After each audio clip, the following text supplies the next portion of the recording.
আপনারা সকল হয়তো অবগত আছেন যে সারা বাংলাদেশের সকল নার্সিং কলেজের সাথে একাত্মতা পোষণ করে আমরা ওই কিছু সুনির্দিষ্ট দাবিতে আজকে এখানে অবস্থান নিয়েছি। আমাদের দাবিগুলো হলো বাংলাদেশ বিশ্ববিদ্যালয় মঞ্জুরি কমিশন এবং নিজ নিজ পাবলিক বিশ্ববিদ্যালয়ের নীতিমালা অনুযায়ী প্রত্যেকটা নার্সিং কলেজে শিক্ষক নিয়োগ দিতে হবে।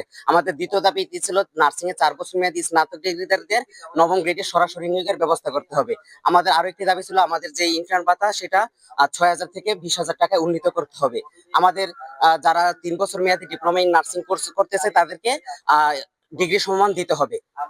আমাদের এই দাবিগুলো ছিল। তবে এখন দেখা গেল আমরা গতকাল থেকে কর্মসূচি এখানে ঘোষণা দেওয়ার পর কিছু শিক্ষকদের প্রত্যক্ষ মদতে এবং সরাসরি হস্তক্ষেপে এবং সাথে পোস্ট বেসিক নামধারী কতিপয় সন্ত্রাসীদের দ্বারা আমাদের ভাই বোনরা আঘাতপ্রাপ্ত হয়েছে। সেই জন্য আমরা এখানে আমাদের সেই সেন্ট্রালের দাবির সাথে এই দাবিটা রাখতেছি।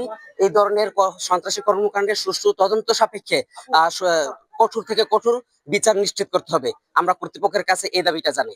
আমাদের দাবিগুলো না মানা পর্যন্ত আমাদের কর্মসূচি চলমান থাকবে। তাতে 1 সপ্তাহ হোক, 2 সপ্তাহ হোক বা 1 মাস গড়িয়ে যাক, আমরা শাটডাউন